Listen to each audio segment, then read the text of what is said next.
पूर्वजों को, स्माइल दे देंगे। लोग कहते हैं ये 16 दिन अच्छे काम नहीं करना चाहिए, 16 दिन ये मत लो, 16 दिन वो मत लो। कौन सी पुराण में लिखा है? एक बार मुझे वो पुराण जरूर बताना कि 16 दिन ये सामान मत खरीदना, 16 दिन ये चीज मत लेना। क्योंकि शिव महापुराण में और शास्त्रों में वर्णन आता है कि 16 दिन श्राद्ध के हैं, ये पूर्वजों के हैं। आप पूर्वजों का नाम लेकर अपने पितरों का स्मरण कर कर तुम्हारी मर्जी पड़े वो खरीदो, तुम्हारी मर्जी पड़े वो लाओ, और सबसे पहले उन पूर्वजों को सम्मान पूर्वक वो वस्तु समर्पित कर दो कि आपकी है, आपको संभालना है, आपने दी है, आपके द्वारा आई है। पूर्वज खुश होंगे। तुम्हें बढ़ता हुआ देखकर तो पितर खुद आशीर्वाद देते हैं। कौन माँ होगी जो अपने बच्चे को बद्दुआ देगी? कौन पिता होगा जो अपने बच्चों को बद्दुआ देगा? अगर माता पिता अपने बेटे को गाली भी देते हैं, बद्दुआ भी देते हैं, तो बाद में रोते हैं, आंख में से आंसू निकलती है। एक माँ अपने बेटे को चिल्ला देती है तो बाद में रोती है। अगर माँ अपने बच्चों पर हाथ उठा देती है तो बाद में रोती है। तो क्या मरने के बाद पितर तुमको बद्दुआ देंगे? नहीं, पितर आशीर्वाद देते हैं। बस इतना जरूर कहते हैं कि मैं छोड़ कर गया था रे, मैं तुझे देकर गया था रे, मुझे भूल क्यों गया? तू थोड़ा देता क्यों नहीं है? मेरे को अन्न का भाग देता क्यों नहीं है? बस वो याद करते हैं, वो आपसे मांगने की, क्योंकि आप उसके पुत्र हो, आप उसकी संतान हो, आप उसके वंश के हो, आपसे ललकता है उसको, किसी दूसरे से नहीं।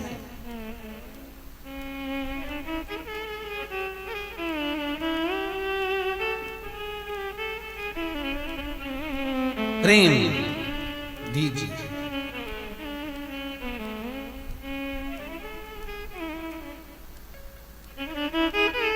भले कोई किस भाव से आए उसका आदर हो,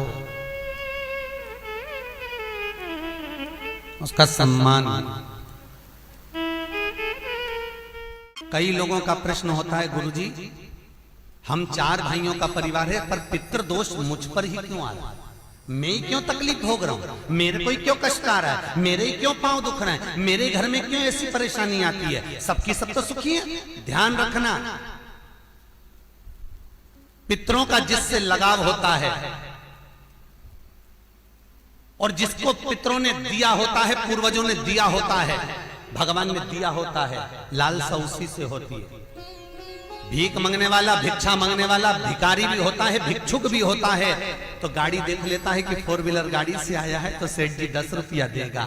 कोई पैदल जाता है तो भिखारी भी सोचता है बेचारा क्या देगा, उसके पास तो खुद नहीं, पाँव में चप्पल नहीं पहना है, फिर भी हाथ फैला देता है कि दे दे तो ठीक है, नहीं तो कोई गाड़ी वाला तो देगा ना मुझको। उसी तरह घर के पूर्वज, घर के जो आहूत होते हैं, घर के जो पितर होते हैं, घर के जो वासुक होते हैं, घर के जो पूर्वज होते हैं, आशा उसी से लगते हैं जो दे सकता है। जिसके पास है ही नहीं उससे क्या आशा रखेंगे? जिसके पास कुछ है ही नहीं उससे आशा रखना क्या?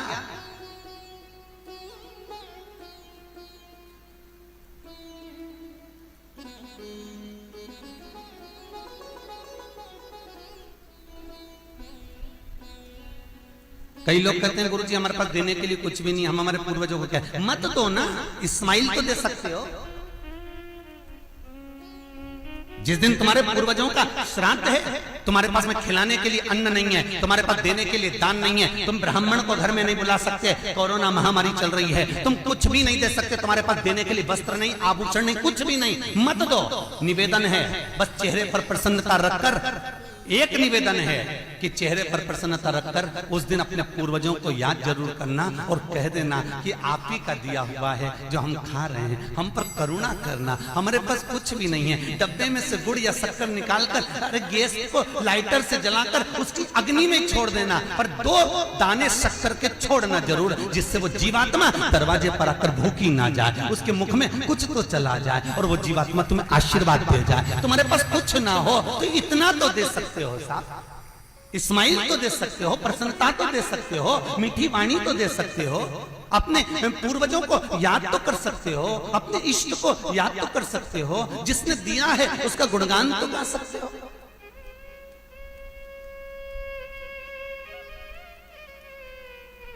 एक नई नवेली दुल्हन को पति ने एक नई नथनी लाके दे दी।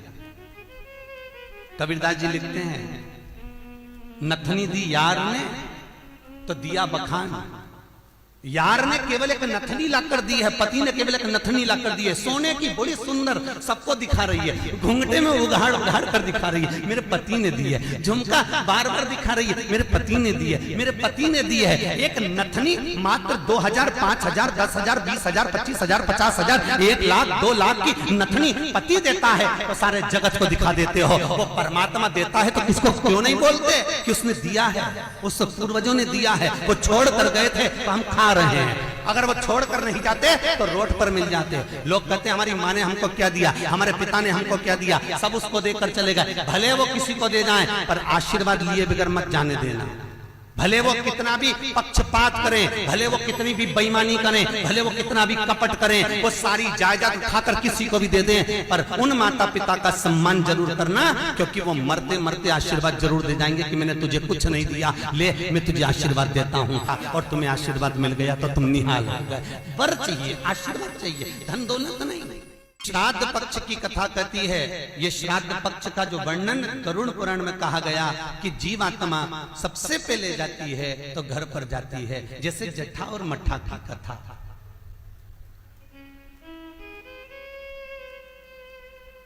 दो भाई हैं, जट्ठा और मट्ठा, दोनों साथ में रहते थे, पर इनकी जो धर्म पत्नियां थीं आपस में कुछ भेदभाव हो गया, दोनों अलग अलग हो गए। जट्ठा बहुत धनपति था, मट्ठा थोड़ा सा गरीब था, दोनों अलग अलग रहे। जट्ठा का बिजनेस अच्छा चलता है, जट्ठा का धन बहुत सारा है, संपदा बहुत सारी है, क्योंकि माता पिता का सारा धन जट्ठा ने अपने कब्जे में रख रखा था। सारे माता पिता की जितनी प्रॉपर्टी थी, जितना वैभव था, जितनी सत्ता थी, जट्ठा ने अपने कब्जे में रख ली थी। और मट्ठा ऐसे ही बेचारा सहज भाव का, भोला भंडारी, सरलता का भाव वाला चल दिया, अपना बोरी बिस्तर उठाया, अपनी पत्नी के साथ, बच्चों के साथ चले गए।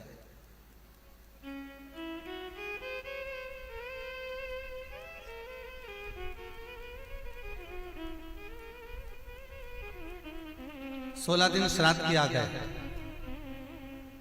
एक दिन जट्ठा की पत्नी बोली, सुनो, इतना सारा गाड़ी बंगला जमीन जायदाद ढेर सारी है, 200 एकड़ जमीन, 200 बीघा जमीन है, 4 ट्रैक्टर हैं, गाड़ी बंगला ढेर सारा है, खूब वैभव बना हुआ है, पर अपन अपने घर में सेठ बनकर रहते हैं, पर दुनिया को क्या मालूम कि अपने पास कितनी दौलत है, कितनी जायदाद है, अपने परिवार वालों को, रिश्तेदारों को, किसको क्या मालूम कि अपने पास में कितनी सत्ता, अपन कितने राशि ठाट में रहते हैं। तो पति बोला क्या करना है, पत्नी बोली एक काम करो, तुम्हारे जो पिताजी मर गए थे उनका श्राद्ध आ रहा है,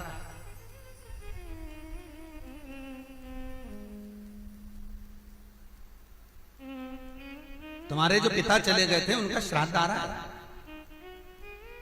एक काम करो, अपन अपने पिताजी का श्राद्ध रख देते, और श्राद्ध रखेंगे तो मेरे मायके वालों को और आपके पूरे परिवार वालों को, जो आपके रिश्तेदार हैं, मित्र हैं, दोस्त हैं, और मेरे मायके वाले, मेरी सहेलियां, मेरी बेस्ट फ्रेंड, सबको बुला ला,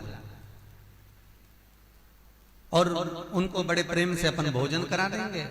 इतने में जट्ठा बोला कि भोजन बना तो खिला तो देंगे, पर भोजन बनाएगा कौन, इतना सारा फैला हो जाएगा, उठाएगा कौन। इतने में तुरंत जट्ठा की पत्नी बोली, वो देवर और देवरानी क्या करेंगे, बाप तो उनका भी था, पिता तो उनका भी था, वो आए देवरानी, और देवरानी आकर भोजन बनाए और देवर आकर बर्तन मांजे। चलो निमंत्रण सबको देने जा रहे हैं तो उनके घर भी चल जाए। आवाज लगाई, मट्ठा, अरे ओ मट्ठा। मट्ठा ने दरवाजा खोला, छोटा सा झोपड़ा, गोबर से लिपा हुआ घर। मट्ठा हाथ जोड़कर बोला, बड़ा भाई आया है, बैठो भैया, हम बैठने नहीं आए तेरे घर में, कल पिताजी का श्राद्ध है, तेरे को बर्तन मांजने आना है, दुल्हन को भोजन बनाने आना है। श्राद्ध पक्ष में हमने ब्राह्मणी ढूंढी थी, बामनी भोजन बनाने वाली मिल नहीं रही है, सब लगी हुई है इधर उधर। देवरानी को लिए आना। भाभी हम आ तो जाएंगे, पर निवेदन इतना सा है कि पिताजी का श्राद्ध है, तो मन कर रहा है कि हम थोड़ी सी धूप छोड़ दें, इसके बाद आ जाएंगे। इतने में तुरंत भाभी बोली, सुन रे मठा, आना हो तो सुबह जल्दी आना, क्योंकि रखे हुए बर्तन कौन मांजेगा, भोजन कौन बनाएगा। इतनी देरी से आना है तो केवल क्या खाने आ रहे हो? आने की जरूरत नहीं है, तुम दोनों की जरूरत नहीं है, मेरे को मत आना, तुम छोड़ दिया। जेठा गया, अपने ससुराल वालों को बुला लिया, मायके वालों को बुला लिया, सबको बुलाया। पितृलोक से जिसकी तिथि होती है, पितरों के भगवान जिनका नाम है आर्यमा स्वामी, कौवे पर बैठकर जिसकी तिथि होती है, उस तिथि के जीव को कौवे पर बिठाकर आर्यमा स्वामी लेकर आते हैं, और जिसकी यहाँ श्राद्ध होती है उसकी छत पर कौवा छोड़ते छोड़ते जाते हैं।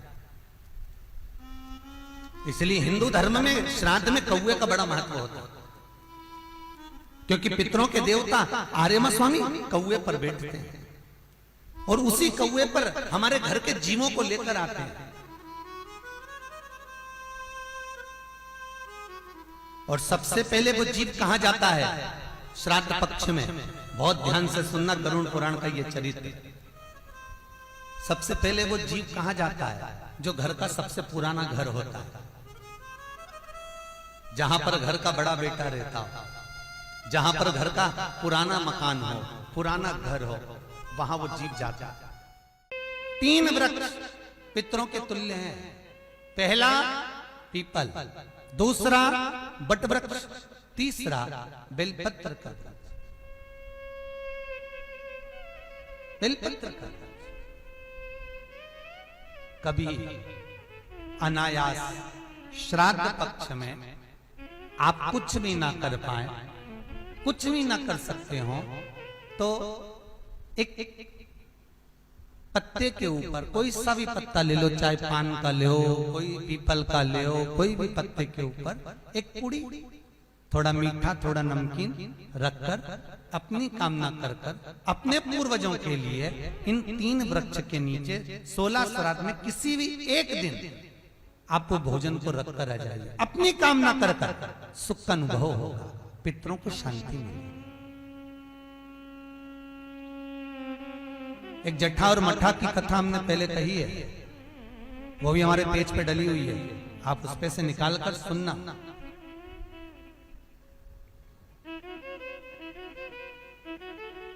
उसमें भी हमने व्याख्यान वर्णन करा जट्ठा मट्ठा की कथा। 3 वृक्ष पितरों के तुल्य हैं, 3 पक्षी पितरों के तुल्य हैं, कौवा, हंस और गरुड़।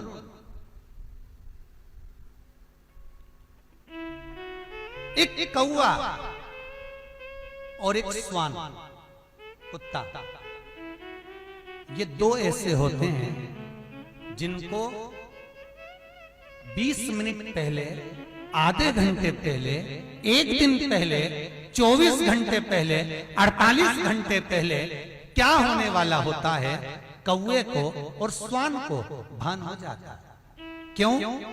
क्योंकि ये यमलोक में जहां यमराज निवास करते हैं, स्वान और कौवा उस स्थान का भाग ग्रहण करते हैं, और इनको ये ज्ञान पूर्व से यमराज से प्राप्त होता रहता है, पूर्ववान होता प्राप्त होता रहता है। एक कौवा एक स्वान, कोई घटना घटने वाली होती है तो कुत्ता रोने लगता है, कोई घटना घटने वाली होती है तो कौवा आकर बैठ जाता है, कोई आ रहा है तो कौवा आएगा, कोई भाव सूचक है तो कौवा आकर बैठेगा। दरवाजे पर कैसे, उसका भी भान है, अटारी पर कौवा कहां बैठा है, दरवाजे पर कौवा कहां बैठा है, किस स्थान पर कौवा विराजमान है, उसका भी भाव हमारे शास्त्र में वर्णन है। 3 पक्षी, 3 वृक्ष पितरों के तुल्य हैं। पक्षियों में कौवा हंस और गरुण, ये पितरों के तुल्य, जो अधोगति में मर जाते हैं, जिनको पिंड नहीं मिलता, तर्पण नहीं होता, ब्राह्मण का भोज नहीं मिल पाता, जो मर जाते हैं, जिनका अंतिम संस्कार तक नहीं होता, जिनकी गति बिगड़ जाती है, ऐसे जीव कौवे के अंश में प्रकट होते हैं, जो पूर्ण फल लेकर जाते हैं। पितृलोक में जगह नहीं होती, बैकुंठ में जगह नहीं होती, कहीं अगर जगह नहीं है देवलोक में, तो इनको कौवे के अंश में, गरुण के अंश में या हंस के अंश में डाल दिया जाता है। महाराज फिर अगला वर्णन किया, 3 पशु, कुत्ता, गाय और हाथी, ये पितरों के तुल्य होते। शिव महापुराण की कथा कहती है, अगर श्राद्ध पक्ष में गया नहीं जा सकते, तो गाय के मुख में गयासुर ने वर दिया था कि गाय के मुख में अगर कोई गया नहीं आ पाएगा, तो गयासुर 16 दिन गाय के मुख में निवास करेगा। और गाय के मुख में श्राद्ध के समय पर अगर कोई रोटी देगा, श्राद्ध के समय पर जो भाग देगा, उसको गया जी में पिंड करने का पुण्य फल प्राप्त होगा। ये गयासुर का वर गौ माता के लिए था। तो गाय के मुख में 16 दिन तक गया क्षेत्र का पिंड का भाग प्राप्त होगा। कुत्ता, गाय और हाथी। स्वान को रोटी क्यों देते हैं? क्योंकि स्वान पितरों को अपना भाग प्रदान कर देता है। स्वान रखता नहीं है, चुका देता। फिर 3 जलचर है महाराज, जो पितरों के तुल्य हैं, मछली, कछुआ और नाग। पिंड जो बनाया जाता है वो पानी में दिया जाता है। मछली जिसको पाती है वो पितरों को प्राप्त होता है। कछुआ श्रावण के इस 16 श्राद्ध के अंतर्गत कछुआ यदि आपके दिए हुए भाग को पा लेता है, तो वो जीव उसी समय पर तर जाता है। और महाराज नाग, वो भी पितरों के तुल्य माना। इन 3 पितरों के क्रम का वर्णन किया गया है।